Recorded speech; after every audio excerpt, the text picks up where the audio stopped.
కుక్కర్లో ఉడికించాడు, రోట్లో దంచేశాడు, చెరువులో విసిరేశాడు. ఇదేదో తినే ఆహారం కాదు, ఓ భర్త చేసిన కిరాతకం. కుక్కర్లో ఉడికించిందేంటో తెలుసా? తన భార్య మృతదేహాన్నే. మళ్ళీ రోట్లో దంచాడు.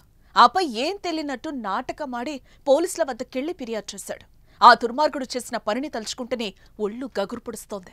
భార్యను చంపడానికి ముందు అతడు ప్రాక్టీస్ కోసం కుక్కను కూడా చంపినట్టుగా తెలుస్తోంది. హైదరాబాద్లో జరిగిన ఈ దారుణ హత్య కేసులో సంచలన విషయాలు వెలుగు చూస్తున్నాయి. భార్యను ప్రాణంగా చూసుకోవాల్సిన ఆ భర్త ఎందుకంత కిరాతకంగా చంపాడు? ఎలా దొరికిపోయాడు? ఈ హత్య వెనుక అసలు కథేంటి?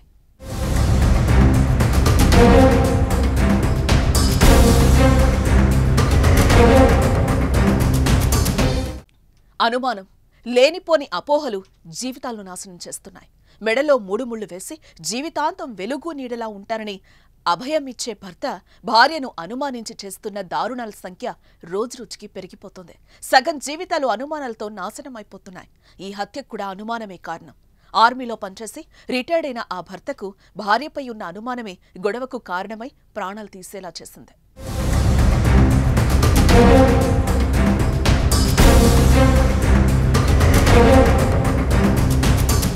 మెదక్ జిల్లా తూప్రాన్ మండలం దండుపల్లికి చెందిన వెంకట మాధవికి ఆంధ్రప్రదేశ్లోని ప్రకాశం జిల్లా జేపీ చెరువుకు చెందిన గురుమూర్తితో 10 ఏళ్ల క్రితం వివాహమైంది.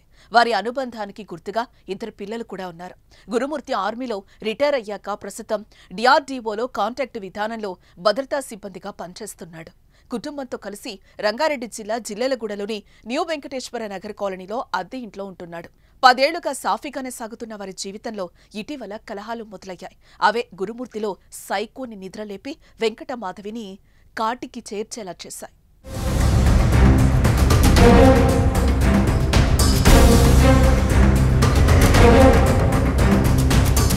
వెంకట మాధవిపై భర్త గురుమూర్తి అనుమానం పెంచుకోవడంతో ఇటీవల చీటికి మాటికి గొడవలు జరుగుతున్నాయి. ఈ నెల 15 గొడవ జరిగింది. సంక్రాంతి సెలవులకు వెళ్లిన చిన్నారులను తీసుకొచ్చే విషయంపై ఇద్దరూ గొడవ పడ్డారు. అది చినికి చినికి గాలివాన్లా మారింది. అప్పటికే భార్యపై అనుమానం పెంచుకున్న గురుమూర్తికి ఈ గొడవ మరింత ఆగ్రహాన్ని తెప్పించింది. క్షణికావేశంలో గట్టిగా కొట్టాడు. 2 దెబ్బలకే మాధవి కింద పడిపోయి ప్రాణాలు కోల్పోయింది. ఈ హత్య నుంచి తప్పించుకోవడానికి పక్కా పథకాన్ని రచించాడు గురుమూర్తి.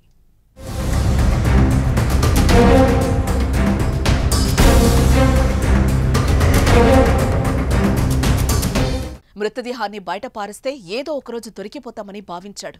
దొరకకుండా ఉండేందుకు ఆలోచన చేశాడు. ఇంట్లో చుట్టూ చూశాడు. అప్పుడు ఎదురుగా కుక్కర్ కనిపించింది. దాంతో ఓ ఆలోచన తట్టింది. మృతదేహాన్ని బాత్రూంలోకి తీసుకెళ్లి కత్తితో ముక్కలు ముక్కలుగా నరికాడు. ఎముకల నుంచి మాంసాన్ని వేర్చేశాడు. దానిని కుక్కర్లో ఉడికించాడు. ఎముకల్ని దంచి పొడి చేశాడు. ఆ మొత్తాన్ని జిల్లెలగూడ చెరువులో పడేశాడు. అయితే భార్యను చంపడానికి ముందు ప్రాక్టీస్ కోసం అతడు కుక్కర్ కూడా చంపినట్టుగా సమాచారం.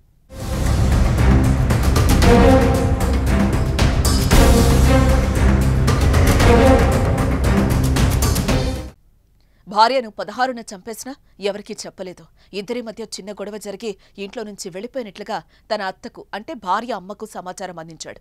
ఆమె ముందు ఏం తెలియనట్టు నటించి పోలీసులకు ఫిర్యాదు చేద్దామని సూచించాడు. అత్తతో పాటే కలిసి ఈ 18న మీర్పేట్ పోలీస్ స్టేషన్కు వెళ్లి ఫిర్యాదు చేశాడు. వెంకట మాధవి ఇంట్లో నుంచి వెళ్లిపోయినట్టు ఫిర్యాదు చేశాడు. ఈ కేసును సీరియస్గా తీసుకున్న పోలీసులు విచారణలో ముందుకెళ్లే సమయంలో ఎక్కడో అనుమానం వచ్చింది. పైగా మాధవి ఇంట్లోకి వెళ్లిన దృశ్యాలు తప్ప బయటకెళ్లినట్టు ఇలాంటి ఆధారం లభించలేదు. దీంతో గురుమూర్తిని తీసుకుని తనదైన శైలిలో విచారించగా అసలు విషయాన్ని పోలీసులు ముందు కక్కేశాడు. సుబ్బమ్మ అనే మహిళ పోలీస్ స్టేషన్కి వచ్చి ఫిర్యాదు ఇవ్వడం జరిగింది. ఆ మహిళ ఫిర్యాదులో తనకి 3 కుమార్తెలు ఉన్నారని పెద్ద కుమార్తె అయినటువంటి మాధవికి గత 13 సంవత్సరాల క్రితం గురుమూర్తి అనే వ్యక్తితో వివాహం జరిగిందని, జరిగిన తర్వాత ఒక లాస్ట్ 5 years నుంచి వాళ్ళు ఇక్కడ మీరిపేట పరిధిలోని జిల్లెలగూడలో నివాసం ఉంటున్నారు.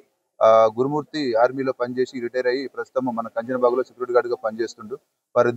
వాళ్ళకి 2 పిల్లలు సంతానము. ఇది 16/1/2025 నాడు కుమార్తెకు మరియు అల్లుడికి చిన్న గొడవ జరిగిందని, ఆ గొడవ జరగడంతో కుమార్తె ఇంటి నుంచి వెళ్ళిపోయిందని చెప్పి ఎవరికి చెప్పకుండా ఫిర్యాదు ఇవ్వడంతో ఆ ఫిర్యాదు మేరకు ఉమెన్ మిస్సింగ్ కేసుగా నమోదు చేయడం జరిగింది. అటు కేసు విచారణలో ఉంది. ఇంట్లో భార్యాభర్తలు సంతోషంగా ఉంటే పిల్లలు కూడా ఎంతో సంతోషంగా ఉండి ఆ ఇల్లు ప్రశాంతంగా సౌభాగ్యంతో వెళ్లివిరుస్తుంది. ఏమైనా సమస్యలుంటే కూర్చొని మాట్లాడుకోవాలి. కానీ లేనిపోని అనుమానాలు పెంచుకుని క్షణికావేశంతో చేసే పనులు ఆ కుటుంబాన్ని అంధకారంలోకి నెట్టేయటం ఖాయం. ఏదేమైనా భార్యను చంపి కుక్కర్లో ఉడికించడం చాలా దారుణమైన విషయం. ఈ హత్యపై మీ అభిప్రాయాన్ని కామెంట్ చేయండి.